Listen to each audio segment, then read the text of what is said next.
Hello दोस्तों, Urjit academy में आपका एक बार पुनः स्वागत है। आज हम बात करेंगे मध्य प्रदेश के 100 महत्वपूर्ण प्रश्नों के बारे में। दोस्तों काफ़ी महत्वपूर्ण प्रश्न हैं और विगत वर्षों में ये आए हुए हैं। तो चलिए दोस्तों हम शुरू करते हैं। दोस्तों अभी तक जिन्होंने चैनल को सब्सक्राइब नहीं किया है वो चैनल को सब्सक्राइब करें, साथ ही साथ बेल आइकन को जरूर प्रेस करें जिससे मेरे द्वारा बनाए गए वीडियो का अपडेशन आपके पास तुरंत पहुँचे। तो चलिए दोस्तों, सबसे पहला प्रश्न है, इंदिरा गांधी मानव संग्रहालय कहाँ स्थित है। दोस्तों इंदिरा गांधी मानव संग्रहालय मध्य प्रदेश की राजधानी भोपाल में स्थित है। इसकी स्थापना 1984 में की गई थी। दोस्तों काफ़ी महत्वपूर्ण है और ये जितने प्रश्न 100 हैं ये प्रश्न एमपी पीसीएस हो या व्यापम का कोई भी एग्जाम हो, इन सभी में जो है आए हुए हैं। सेकंड प्रश्न है, मध्य प्रदेश की प्रथम पर्यटक नगरी कौन सी थी या नगर कौन सा था। तो दोस्तों वो है शिवपुरी। शिवपुरी मध्य प्रदेश की प्रथम पर्यटक नगरी भी कहा जाता है और नगर भी है।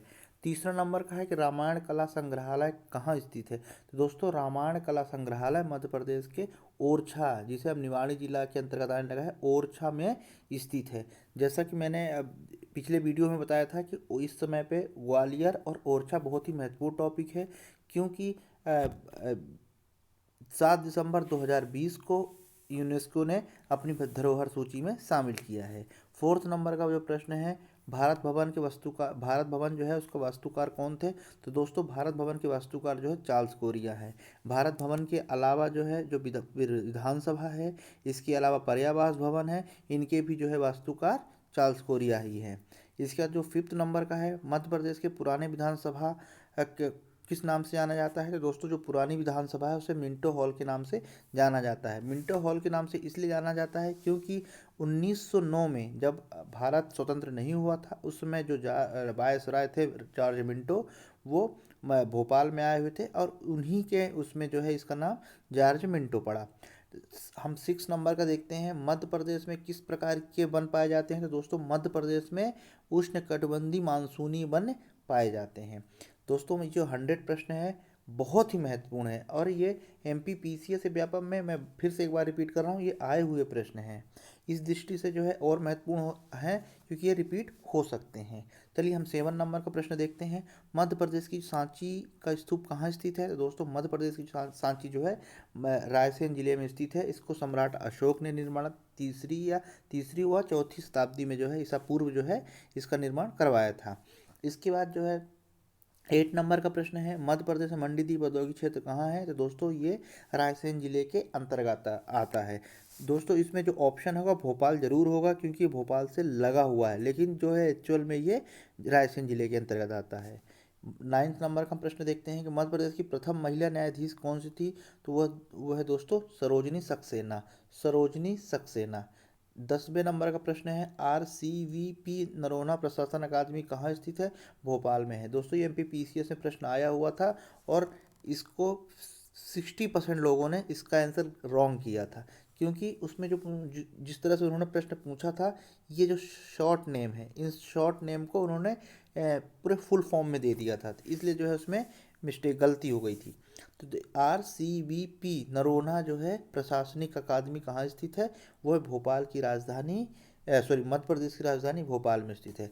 जब पीसीएस में जो सिलेक्शन होता है तो यहाँ पर जो है ट्रेनिंग इसी में होती है। जो नरोना जी थे ये मध्य प्रदेश के दूसरे मुख्य सचिव थे, उन्हीं के उसमें जो है प्रशासन अकादमी का नाम रखा गया। अगला हम प्रश्न देखते हैं 11 नंबर का, मध्य प्रदेश में प्रथम बाघ संरक्षण परियोजना कब तथा कहाँ से स्टार्ट हुई। तो दोस्तों मध्य प्रदेश में प्रथम बाघ परियोजना जो है वो 1974 में कान्हा किसली राष्ट्रीय उद्यान से शुरू की गई। दोस्तों राष्ट्रीय कान्हा किसली राष्ट्रीय उद्यान जो है 1955 में बना था, राष्ट्रीय उद्यान का इसे दर्जा दिया गया था। अगला प्रश्न हम देखते हैं 12 नंबर का, चंदेरी के किले का निर्माण किसने और कब करवाया। दोस्तों चंदेरी के किले का निर्माण नरेश कीर्तिपाल ने 11वीं शताब्दी में करवाया। कब करवाया, 11वीं शताब्दी में। दोस्तों आपको कमेंट्स में बताना है चंदेरी किस जिले के अंतर्गत आता है, गुना या अशोकनगर। 13 नंबर का जो प्रश्न है, झाबुआ में होने वाला भगोरिया हाट किस जनजाति का प्रमुख उत्सव नृत्य है। भील जनजातियों का प्रमुख उत्सव है। अब दोस्तों जितनी भी जनजातियां हैं, मैंने आपको बताया था कि इसको याद रखने का तरीका ये है कि इस तरह से जो है, जैसे ये वेस्ट हो गया, ये नॉर्थ, ये साउथ, ये ईस्ट, तो इस तरह से हम याद रख सकते हैं कि जो ये उत्तर वाला है यहाँ सहेरिया जनजाति पाई जाती है, जो नीचे है यानी साउथ में यहाँ कोरकू जनजाति पाई जाती है, जो ईस्ट है यानी जो पूर्व में है यहाँ पे बैगा जनजाति पाई जाती है, जो वेस्ट है यहाँ पर भील जनजाति पाई जाती है। अब इसके अंतर्गत देखिए कौन कौन से ज़िले आते हैं। तो दोस्तों इसमें आता है बैतूल, हरदा और होशंगाबाद, ये ज़िले इसके अंतर्गत, और खंडवा इसके अंतर्गत आते हैं। इसके अंतर्गत कौन कौन से आते हैं, तो इसमें झाबुआ, अलीराजपुर, धार, ये ज़िले इसके अंतर्गत आते हैं। अब हम बात करते हैं यहाँ, तो यहाँ श्योपुर, भिंड, मुरैना ज़िला आते हैं। और ईस्ट की बात हम बात करें तो यहाँ पर बालाघाट, शहडोल, उमरिया, इस क्षेत्र में जो है इस तरह से आप याद रख सकते हैं। जितनी भी जनजातियाँ हैं, चाहे बैगा हो, कोई सी भी जनजातियाँ हों, तो इस तरह से आप याद रख पाएंगे। 14 नंबर के हम प्रश्न बात करें, भारत का एकमात्र दक्षिण मुखी शिवलिंग कहाँ स्थित है। दोस्तों ये है मध्य प्रदेश के उज्जैन में। उज्जैन में जो महाकालेश्वर है वो भारत का एकमात्र, जो 12 ज्योतिर्लिंगों में से एकमात्र है जो दक्षिण मुखी है। ठीक है, काफ़ी महत्वपूर्ण प्रश्न है। ये जितने प्रश्न हैं ये आए हुए हैं। अगला हम बात करते हैं, जो 15 नंबर का प्रश्न है कि खजुराहो में विष्णु मंदिर का स्थापना किसने की। तो दोस्तों विष्णु जो मंदिर है उसकी स्थापना यशोवर्मन चंदेल ने की है। ठीक है, ध्यान रखिएगा, यशोवर्मन चंदेल ने की है। अब दोस्तों आपको कमेंट्स बॉक्स में बताना है कि कंदरिया महादेव के मंदिर का निर्माण किसने किया है। ठीक है, काफ़ी महत्वपूर्ण है, ये प्रश्न आया हुआ है। इससे खजुराहो से रिलेटेड मैंने बहुत ही महत्वपूर्ण वीडियो अपलोड किया है, आप उसमें जाके देख सकते हैं। 16 नंबर की हम बात करें कि भीमबेटका खोज किसने की। तो दोस्तों भीमबेटका खोज जो है विष्णु वाकड़कर ने की है। ये 1957 में 57-58 में जो है इसकी खोज की है। तो आपको सन भी याद रखना है। गुप्त वंश की जो राजकीय चिन्ह क्या है, गरुड़ है। ये व्यापम के उसमें प्रश्न आया हुआ है। 18 नंबर की हम प्रश्न की बात करें कि लोक कथाओं में वर्णित आल्हा उदल किसके सेनापति थे। तो दोस्तों आल्हा उदल जो है बेसिकली चंदेल वंश के जो आखिरी शासक थे, परमादिदेव देव चंदेल, इनके दरबार में ये दोनों योर सेनापति थे इनके, और योर बहुत ही योद्धा थे ये। ठीक है, तो किसके सेनापति थे, तो चंदेल वंश के जो आखिरी शासक थे उनके। चंदेल वंश ये परमादिदेव को 1178 में के लगभग पृथ्वीराज चौहान ने हराया। साथ ही साथ जो है इन्हें कुतुबुद्दीन ऐबक ने भी हराया था 1202 ईस्वी में। ठीक है, तो आप ये भी याद रखेंगे, ये पूछा जा सकता है। चलिए हम 90 नंबर का प्रश्न देखते हैं। मध्य प्रदेश की जलियांवाला बाग, जो मध्य प्रदेश का जलियांवाला बाग हत्याकांड किसे कहा जाता है। दोस्तों वो है चरण पादुका नरसंहार 1931 को। दोस्तों बहुत महत्वपूर्ण है, ये पीसीएस में पूछा जा चुका है। हम 20 नंबर का प्रश्न देखें, सिवनी जिले का नाम किसके नाम पर रखा गया है। तो वो सिवना वृक्ष है, उसके नाम पे जो है सिवनी जिले का नाम रखा गया है। दोस्तों बालाघाट और सिवनी दो ऐसे जिले हैं जिसमें सर्वाधिक जो है तालाबों से सिंचाई की जाती है, और चावल भी सर्वाधिक इन्हीं जिलों में होता है। सबसे पहले नंबर पे आता है बालाघाट, और इस दूसरे नंबर पे आता है सिवनी। 21 हम देखते हैं, मध्य प्रदेश का पहला जैव आरक्षित मंडल कहाँ है। तो दोस्तों वो है पचमढ़ी। ठीक है, पचमढ़ी मध्य प्रदेश का एकमात्र हिल स्टेशन पचमढ़ी होशंगाबाद जिले के अंतर्गत आता है। 22वां हम प्रश्न देखें, होलकर वंश की स्थापना किसने की। तो वो मल्हार राव होलकर ने की है। दोस्तों मैं जितने प्रश्न इसमें आए हुए हैं इनसे रिलेटेड मैंने सारे वीडियो उर्जित अकेडमी में अपलोड कर दिए गए हैं। चलिए आगे हम देखते हैं 23 प्रश्न, रातापानी अभ्यारण्य कहाँ स्थित है। तो दोस्तों रातापानी अभ्यारण्य जो है रायसेन जिले के अंतर्गत आता है। मध्य प्रदेश का एकमात्र अभ्यारण्य है जिसमें प्रोजेक्ट टाइगर की योजना चलाई जा रही है। 24 हम देखते हैं। दोस्तों जो ये प्रश्न है इसके अलावा भी जो इससे जो मिलते जुलते होते हैं मैं उसको भी बताता चल रहा हूँ।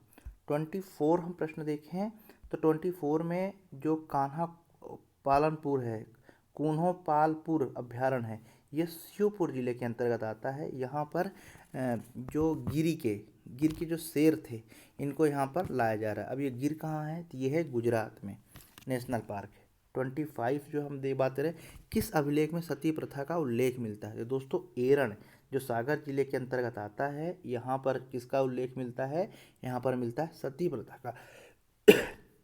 सॉरी, इसके अलावा एरन में हमने एक चीज़ और बात की थी कि जो हूण शासक थे उनके बारे में भी जो है यहाँ पता चलता है। 26 की हम बात करें तो जो चटकोरा नृत्य है वो किस जनजाति द्वारा किया जाता है। दोस्तों जो चटकोरा नृत्य है वो कोरकू जनजाति द्वारा किया जाता है या उनका है। माचा कहाँ का प्रमुख लोक नृत्य है? तो दोस्तों माचा मालवा अंचल का प्रमुख लोक नृत्य है। साथ ही मध्य प्रदेश का ये लोक नाट्य भी है, यानी मध्य प्रदेश का राज्य का लोक नाट्य कौन सा है? तो वो माचा है। अब ये माचा बेसिकली कहाँ पे होता है? ये मालवा अंचल में होता है। चलिए हम अगला प्रश्न बात कर लेते हैं। अगला प्रश्न है 28, गधों का मेला कहाँ लगता है? तो दोस्तों गधों का मेला लगता है चित्रकूट सतना में लगता है। बूढ़ा देव किस जनजाति के प्रमुख देवता हैं? तो दोस्तों बूढ़ा देव गोंड जनजाति के प्रमुख देवता हैं। दोस्तों इस टाइप के प्रश्न जो है पूछे ही जाते हैं, ये प्रश्न आया हुआ है। जबलपुर का नाम किसके नाम पे रखा गया? तो जवाली ऋषि के नाम से जो है जबलपुर का नाम रखा गया।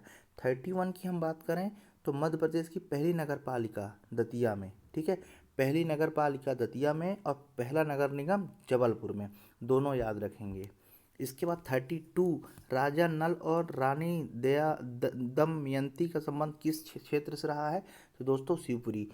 दोस्तों यहाँ बहुत महत्वपूर्ण है कि शिवपुरी को नरवर भी कहा जाता है, जैसे अवंतिका उज्जैन को कहा जाता है, दिसपुर मंदसौर को कहा जाता है, ठीक उसी प्रकार जो है नरवर शिवपुरी को कहा जाता है। इसलिए जो है आप शिवपुरी के अलावा नरवर भी याद रखेंगे। 33 जो प्रश्न है ये MPPCS में पूछे सारे प्रश्न गए हैं, लेकिन जो PCS में है उसको मैं बताता चल रहा हूँ। जो 33 है, गणेश शंकर विद्यार्थी सम्मान किस क्षेत्र में प्रदान किया जाता है? तो दोस्तों ये पत्रकारिता के क्षेत्र में दिया जाता है। किसके क्षेत्र में? पत्रकारिता के क्षेत्र में। 34 की हम बात करें तो ओरछा की स्थापना किसने और कब की? तो दोस्तों ओरछा की जो स्थापना राजा रुद्र प्रताप ने 1531 में की, 1531 में। मोगली लैंड कहाँ स्थित है? पेंच राष्ट्रीय उद्यान जो सिवनी और छिंदवाड़ा दोनों में स्थित है, ठीक है, छिंदवाड़ा, सिवनी एंड छिंदवाड़ा दोनों में स्थित है, ये पेंच राष्ट्रीय उद्यान वहाँ है। साथ ही साथ जो पेंच राष्ट्रीय उद्यान है वहाँ से पेंच नदी दोनों को, जो नेशनल पार्क है पेंच राष्ट्रीय उद्यान है, पेंच नदी पेंच राष्ट्रीय उद्यान को 20 से मतलब क्या करती है, जैसे ये समझिए कि ये राष्ट्रीय उद्यान है, उसको 20 से बहती है नदी ये, ठीक है, दो भागों में विभाजित करती है। अगर मतलब कहने का मतलब ये है जो पेंच राष्ट्रीय उद्यान है, पेंच नदी दो भागों में विभाजित करती है, ठीक है। तो पेंच राष्ट्रीय उद्यान कहाँ है? सिवनी और छिंदवाड़ा दोनों में फैला हुआ है। 34 की हम बात करें और मोगली लैंड वहीं चलाई जा रही है योजना। 36 की हम बात करें तो नदियों का मायका किसे कहा जाता है?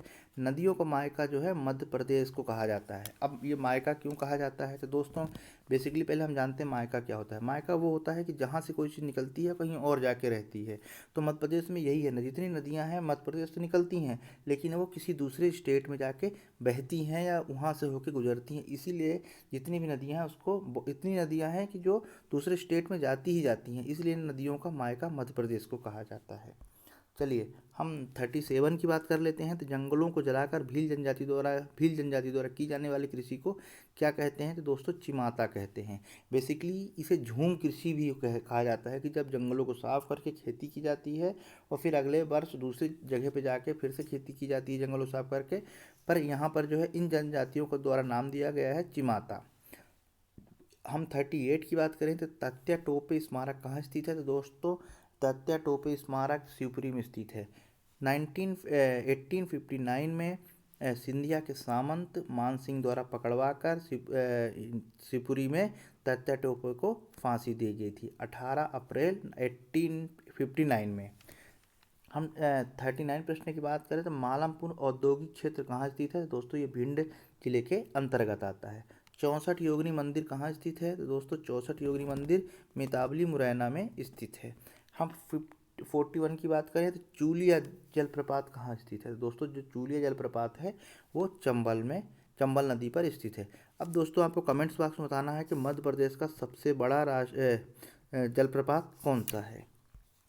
चलिए 42 की हम बात कर लेते हैं। तो मध्य प्रदेश का पहला आदिवासी खेल विश्वविद्यालय कहाँ स्थित है? तो वो है अलीराजपुर जिला, जो कि झाबुआ से अलग होकर अलीराजपुर बना है। 43 मध्य प्रदेश के प्रथम राज्यपाल कौन है? तो डॉक्टर पट्टवी सीतारमैया। दोस्तों जो 42 क्वेश्चन है अलीराजपुर, तो गुजरात की सीमा से मध्य प्रदेश के केवल दो ही जिले लगते हैं, एक अलीराजपुर एक झाबुआ है, यानी जितनी सीमा मतलब 5 ऐसे स्टेट हैं मत ये जैसे मान लीजिए ये एमपी है, एमपी के साथ जो सीमा जो साझा करते हैं यूपी, राजस्थान, गुजरात, महाराष्ट्र और छत्तीसगढ़। तो गुजरात ही एक ऐसा स्टेट है जिससे सबसे कम सीमा जो है साझा करता है मध्य प्रदेश। और उसके दो जिले, एक अलीराजपुर हो गया, दूसरा झाबुआ हो गया, तो आप इसको भी याद रखेंगे। 43 की हम बात कर लेते हैं कि प्रथम राज्यपाल पट्टभी सीतारामैया जी हैं। 44 की बात करें तो खरबूजा महल, तो दोस्तों खरबूजा महल धार जिले के अंतर्गत आता है। और इसे और धार जिले का जो किले हैं उसका निर्माण मोहम्मद बिन तुगलक ने करवाया था उदयगिरी जाते वक्त। ये काफ़ी महत्वपूर्ण है। और इसी इसी में जो है खरबूजा महल भी है, साथ में इसके अलावा होशंग शाह का यहाँ पर मकबरा भी है। 45 की हम बात करें, मध्य प्रदेश में पहले अगर 44 में जो है पेशवा बाजीराव की समाधि स्थल भी है। 45 जन्म हुआ था। 45 की बात करें तो मध्य प्रदेश के पहले आकाशवाणी केंद्र की स्थापना कहाँ हुई थी, तो वह है मध्य प्रदेश के औद्योगिक राजधानी इंदौर में 22 मई 1955 को 22 मई 1955 को मध्य प्रदेश के पहले औद्योगिक केंद्र की स्थापना की गई थी। 46 की हम बात करें तो देश का सबसे छोटी मस्जिद कहाँ है, तो दोस्तों देश की सबसे छोटी मस्जिद 2.5 सीढ़ी की मस्जिद है। यह है भोपाल, मध्य प्रदेश की राजधानी भोपाल में देश की सबसे छोटी मस्जिद 2.5 सीढ़ी की। चलिए 47, किलो का मणि किसे कहा जाता है, दोस्तों ग्वालियर के किले को किलो का मणि कहा जाता है। दोस्तों मध्य प्रदेश में जो मैक्सिमम जो बड़े जितने भी दुर्ग हैं, किले हैं, इस या महल हैं, इससे संबंधित उर्जित अकेडमी में वीडियो अपलोड कर दिया गया है, आप वहां जाके देख सकते हैं। हम 48 की बात करें तो मुक्तगिरी जैन तीर्थ स्थल कहाँ है, तो दोस्तों मुक्तगिरी जैन तीर्थ स्थल बैतूल में है। ठीक है, कहाँ है, बैतूल में। 49, मध्य प्रदेश का सबसे ऊंचा जलप्रपात किस नदी पर बना है, तो बहुती जलप्रपात है, रीवा जिले के सेलर नदी पर बना हुआ है ना। ठीक है, बहुती जलप्रपात। 50वां प्रश्न देखते हैं दोस्तों, यहाँ थोड़ा सा ये मिस्टेक है, आप इसे सुधार लेंगे। ठीक है, बहुती जलप्रपात है ये। ठीक है, 50 की हम बात करें तो कछवाहा वंश कालीन कलन मंदिर कहाँ स्थित है, तो वह सिहोनिया मुरैना जिले में स्थित है। हम अगला बात करें 51 की, तो प्राचीन काल में नर्मदा नदी को किस नाम से जाना जाता था, तो दोस्तों प्राचीन काल में नर्मदा नदी को रेवा के नाम से जाना जाता था, यानी नर्मदा नदी का एक नाम रेवा भी है। 52 की हम बात करें तो प्राचीन काल में चंबल नदी को किस नाम से जाना जाता था, तो चरणावती के नाम से जो है चंबल नदी को जाना जाता था। अब दोस्तों आप कमेंट्स बॉक्स में बताएंगे कि सूर्यपुत्री किस नदी को कहा जाता था, बहुत महत्वपूर्ण है, एमपीपीसीएस में ये प्रश्न आया हुआ है। और नदियों से रिलेटेड जितने भी वीडियो हैं वो रीत अकेडमी में अपलोड कर दिए गए हैं, आप वहाँ से देख सकते हैं। 53 की हम बात करें तो जनगणना 2021 है, सॉरी 2011 है। दोस्तों इस साल जो है जनगणना से रिलेटेड प्रश्न आने की पूरी संभावना है, क्योंकि 2021 का वर्ष जनगणना का वर्ष है, पर क्योंकि कोविड की वजह से इस साल जनगणना नहीं हो पा रही है, लेकिन इस दृष्टि से महत्वपूर्ण भी है कि ये वर्ष जो है जनगणना का है, तो प्रश्न इसमें आ सकते हैं। तो 53 प्रश्न है, 2011 में सर्वाधिक लिंगानुपात वाला जिला कौन सा है, तो वो है बालाघाटी, यानी 1000 लड़कों में 1021 लड़कियां हैं। ठीक है, 54 की हम बात करें तो जनगणना 2011 के अनुसार न्यूनतम जो है लिंगानुपात वाला जिला वो है भिंड। ठीक है, कौन सा है, भिंड। 55 में माता टीला जो बांध है वो किन राज्यों की संयुक्त परियोजना है, दोस्तों जितनी भी मध्य प्रदेश में परियोजनाएं हैं, संयुक्त परियोजनाएं, इससे रिलेटेड विशेष वीडियो उर्जित अकेडमी में अपलोड कर दिया गया है, आप वहां से देख सकते हैं। तो दोस्तों जो माता टीला है इसे राजघाट परियोजना भी कहा जाता है। ये मध्य प्रदेश और उत्तर प्रदेश की संयुक्त परियोजना है, बेतवा नदी पर बनाया गया है। 56 की बात करें हम तो मध्य प्रदेश के उज्जैन में स्थित जंतर मंतर का निर्माण किसने करवाया, तो मध्य प्रदेश के जो उज्जैन में जंतर मंतर का निर्माण राजा सवाई सिंह ने करवाया। ये 5 जगहों पे जंतर मंतर है, एक दिल्ली में सभी जानते हैं, और मध्य प्रदेश में उज्जैन में है। 57 की हम बात करें, बाघ की गुफाएं मध्य प्रदेश के किस जिले में है, तो दोस्तों बाघ की गुफाएं मध्य प्रदेश के धार जिले में है। दोस्तों विंध्याचल पर्वत पे बाघ की गुफाएं बनाई गई हैं, बाघ प्रिंट के लिए भी ये प्रसिद्ध है। चलिए हम देखते हैं, ये बाघ की गुफाएं हैं, अजंता की गुफाएं के समतुल्य है, यानी समकालीन है, बौद्ध से संबंधित है ये गुफाएं। 58 हम बात करें, मध्य प्रदेश की सबसे कम सीमा किस क्षेत्र देश से लगती है? मध्य प्रदेश की सबसे कम सीमा किस प्रदेश से लगती है? तो वो है गुजरात। जैसा कि मैंने बताया था, 2 ही जिले होते हैं लगे हुए हैं, एक अलीराजपुर, एक झाबुआ। अगली हम बात करें 59 की, तो मध्य प्रदेश वन जीव संरक्षण अधिनियम कब पारित किया गया? तो दोस्तों वन जीव संरक्षण अधिनियम 1974 मध्य प्रदेश में पारित किया गया। विदिशा किस नदी के किनारे है? तो दोस्तों विदिशा बेतवा नदी के किनारे है। माखनलाल चतुर्वेदी का जन्म मध्य प्रदेश के किस जिले में हुआ? तो दोस्तों माखनलाल चतुर्वेदी का जन्म मध्य प्रदेश के होशंगाबाद जिले के बबई में हुआ। हेलियोडोरस का गरुड़ स्तंभ मध्य प्रदेश में कहाँ स्थित है? तो वो है विदिशा जिले में। कहाँ है? विदिशा जिले में। हम 53 की बात करें, तो मध्य प्रदेश मालवा की गंगा किसे कहा जाता है? तो मालवा की गंगा क्षिप्रा नदी को कहा जाता है। ठीक है। और अगर हम मध्य प्रदेश की गंगा की बात करें तो वो है बेतवा नदी। ध्यान रखिएगा, मालवा की गंगा, क्षिप्रा नदी और बेतवा मध्य प्रदेश की गंगा को किसे कहा जाता है? तो वो है बेतवा नदी को। 64 की बात करें हम, तो ISO 9001 और 2008 अवार्ड पाने वाला पहला राष्ट्रीय उद्यान मध्य प्रदेश की राजधानी में स्थित वन विहार राष्ट्रीय उद्यान को जो है ये अवार्ड ISO 1000 दिया गया है 2008 में। 55 की बात करें हम, 65 की क्वेश्चन की बात करें हम, तो मध्य प्रदेश का पहला शिल्पग्राम किस जिले को घोषित किया गया है? जी हाँ दोस्तों, बिल्कुल सही है, छतरपुर जिले को मध्य प्रदेश का पहला शिल्पग्राम घोषित किया गया है। सतपुड़ा की रानी के नाम से प्रसिद्ध पचमढ़ी जो है सतपुड़ा की रानी के नाम से विख्यात है, प्रसिद्ध है। 67 की हम बात करें, तो सहस्त्रधारा जलप्रपात किस नदी पे है? दोस्तों सहस्त्रधारा जलप्रपात नर्मदा नदी पे है। अब दोस्तों आपको कमेंट्स बॉक्स में बताना है कि ये किस जिले के में है। 68 की हम बात करें, तो मध्य प्रदेश का प्रथम पर्यटन न्यायालय कहाँ है? तो वो है भोपाल में। पर्यटक न्यायालय मध्य प्रदेश का एकमात्र पर्यावरण है ये, पर्यावरण न्यायालय जो है भोपाल में है।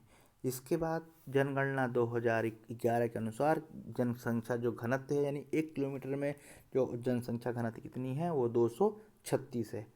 जो 70 प्रश्न है कि रानी अवंतीबाई की समाधि मध्य प्रदेश में कहाँ स्थित है? वह ग्वालियर जिला, ग्वालियर में मध्य प्रदेश रानी लक्ष्मीबाई की समाधि है। झलकारी बाई की भी समाधि यहीं है। 71 की डचेस फॉल कहाँ है? पचमढ़ी जिले में है। डचेस फॉल जो है पचमढ़ी जिले में है। राणा प्रताप सागर किस नदी पे है? दोस्तों वो है चंबल नदी, जो कि मध्य प्रदेश के इंदौर के जानापाव पहाड़ी से निकलती है और इटावा के पास यमुना नदी में समा जाती है। अगले प्रश्न की बात करें हम, तानसेन समारोह कहाँ आयोजित किया जाता है? तो दोस्तों तानसेन समारोह प्रतिवर्ष ग्वालियर जिले में आयोजित किया जाता है। ठीक है, प्रतिवर्ष ग्वालियर जिले में आयोजित किया जाता है। 74 प्रश्न की हम बात करें, तो जनगणना 2011 के अनुसार मध्य प्रदेश में किस जिले में साक्षरता दर सबसे अधिक है? तो वो है जबलपुर में। 75 प्रश्न की हम बात करें, तो 2011 जनगणना के अनुसार किस जिले में साक्षरता दर सबसे कम है? तो अलीराजपुर में। अलीराजपुर में सबसे कम साक्षरता दर है। ओरछा किस नदी किनारे है? तो दोस्तों ओरछा बेतवा नदी के किनारे है। मध्य प्रदेश का सबसे छोटा अभ्यारण्य राला मंडल सबसे छोटा है, जो कि इंदौर में आता है। चलिए हम अगला प्रश्न देखते हैं। भारतीय वन अनुसंधान संस्थान देहरादून का एक क्षेत्रीय कार्यालय जो है मध्य प्रदेश में स्थित है, वो कि जबलपुर में स्थित है। वो कहाँ है? वो जबलपुर में स्थित है। ग्राम न्यायालय स्थापित करने वाला प्रथम राज्य मध्य प्रदेश है। इसके बाद मध्य प्रदेश के किस शहर को मिनी बॉम्बे कहा जाता है? इंदौर को। ग्रेटर गंगाओं परियोजना दोस्तों केन नदी में चलाई जा रही है। ठीक है, किस नदी पे चलाई जा रही है? केन नदी पे चलाई जा रही है। कर्क रेखा मध्य प्रदेश से कितने जिलों से होकर गुजरती है? तो दोस्तों कर्क रेखा मध्य प्रदेश के 14 जिलों से होकर गुजरती है। अब दोस्तों मैं इसका नाम बता रहा हूँ, आप लोग ध्यान से सुनेंगे कि कर्क रेखा मध्य प्रदेश के 14 जिलों से गुजरती हैं। वो है रतलाम, उज्जैन, राजगढ़, आगर मालवा, भोपाल, सीहोर, विदिशा, रायसेन, सागर, दमोह, जबलपुर, कटनी, उमरिया, शहडोल, इतने जिलों से जो है ये होके गुजरती है। कितने? 14 जिलों से होके गुजरती है। चलिए हम अगला प्रश्न देख लेते हैं। शायद मैंने ये जो 14 जिले हैं इसमें उज्जैन मिस हो गया होगा, तो उज्जैन भी है इसमें। 83 की हम बात करें तो ताज उल मस्जिद जो है भोपाल में, उसका निर्माण किसने करवाया? जो ताजुल मस्जिद है उसका निर्माण शाहजहां बेगम ने करवाया है। मध्य प्रदेश में प्रकाशित होने वाला पहला अखबार ग्वालियर अखबार था। कौन सा था? ग्वालियर अखबार। मध्य प्रदेश में हिंदी भाषा में प्रकाशित होने वाला पहला अखबार मालवा अखबार था। दोनों ही बहुत इंपॉर्टेंट है, दोनों प्रश्न आए हुए हैं। मध्य प्रदेश में प्रकाशित होने वाला पहला अखबार कौन सा है? ग्वालियर अखबार। और मध्य प्रदेश का पहला हिंदी में भाषा में प्रकाशित होने वाला अखबार कौन सा है? तो वो है मालवा अखबार। भांडेर नहर जो सिंचाई परियोजना है वो किस नदी पे है? तो वो बेतवा नदी पे है। किस नदी पे है? बेतवा नदी पे है। मध्य प्रदेश वन विकास निगम की स्थापना कब की गई है? तो दोस्तों 1975 में मध्य प्रदेश वन विकास निगम की स्थापना की गई है। चलिए हम 88 प्रश्न देख लेते हैं। मध्य प्रदेश से किस जिले को भारत का जिब्राल्टर कहा जाता है? किस किले को, सॉरी, तो वो है ग्वालियर के किले को जिब्राल्टर कहा जाता है। ठीक है, ग्वालियर के किले को। 89 है, मध्य प्रदेश की पंचायती राज व्यवस्था त्रिस्तरीय है। मध्य प्रदेश की राज्य कैसी है? त्रिस्तरीय है। मध्य प्रदेश की सीमा संगीत राजधानी मैहर को कहा जाता है, जो कि सतना जिले के अंतर्गत आता है। 91 प्रश्न, मध्य प्रदेश छत्तीसगढ़ के विभाजन के बाद मध्य प्रदेश में कितने जिले रह गए थे? 45। मध्य प्रदेश की विधि पुरुष कुंजीलाल दुबे को कहा जाता है। मध्य प्रदेश के विधि पुरुष। 93 की हम बात करें तो मध्य प्रदेश में कौन सी सर्वाधिक मिट्टी पाई जाती है? तो 43%। कितने? 43% जो है काली मिट्टी मध्य प्रदेश में पाई जाती है। 43% सर्वाधिक काली मिट्टी पाई जाती है, 43%। दोस्तों काली मिट्टी के बहुत सारे जो है लोह ऑक्साइड के कारण ये इसका रंग होता है काला। इसके अलावा जो है इसमें पानी सोखने की क्षमता ज़्यादा होती है। सोयाबीन, गेहूं, कपास के लिए बहुत उपयोगी है। साथ ही साथ इसे जो है रेगुर मिट्टी भी कहा जाता है। इसके दो नाम है, रेगुर मिट्टी भी कहा जाता है, काली मिट्टी तो कपासी मिट्टी भी कहा जाता है। 94 की हम बात करें तो मध्य प्रदेश में सिंघा जी का मेला कहाँ किस जिले में आयोजित होता है? सिंघा जी का मेला आयोजित होता है खंडवा जिले में। 95 की हम बात करें तो राजा मान सिंह तोमर संगीत कला विश्वविद्यालय ग्वालियर में है। राजा मान सिंह तोमर संगीत कला विश्वविद्यालय ग्वालियर जिले में है। ऐशबाग स्टेडियम कहाँ है? तो दोस्तों ऐशबाग स्टेडियम मध्य प्रदेश की राजधानी भोपाल में है। आपको बताना है कमेंट्स बॉक्स में कि रूप सिंह स्टेडियम मध्य प्रदेश में कहाँ है। 98 की हम बात करें तो निकाय चुनाव नगरीय निकाय में महिलाओं को 50% आरक्षण देने वाला एकमात्र राज्य कौन सा है? वो है मध्य प्रदेश। दोस्तों अगर इस तरह के प्रश्न आए तो हमेशा उनमें मध्य प्रदेश के होने के चांसेस ज़्यादा होते हैं। 99 की हम बात करें तो विश्व विरासत स्थल खजुराहो मंदिर किस जिले में है? तो दोस्तों ये आता है छतरपुर जिले के अंतर्गत। 100 प्रश्न है और लास्ट प्रश्न है, जोगेश्वरी देवी का मेला कहाँ आयोजित होता है? तो वो है चंदेरी में। चंदेरी में जोगेश्वरी देवी का मेला आयोजित होता है। तो दोस्तों इस तरह से अति महत्वपूर्ण प्रश्न 100 महत्वपूर्ण प्रश्न समाप्त हुए। बहुत महत्वपूर्ण है और इसे एक बार ज़रूर आप देखिएगा। अगर आपको किसी चीज़ में डाउट होता है तो मुझे कमेंट्स बॉक्स में ज़रूर लिखें। साथ ही साथ अगर आपको किसी और टॉपिक में ऐसा लगता है कि मुझे वीडियो बनाना चाहिए तो आप कमेंट्स बॉक्स में अपने सुझाव दे सकते हैं। पढ़ते रहिए। नमस्कार।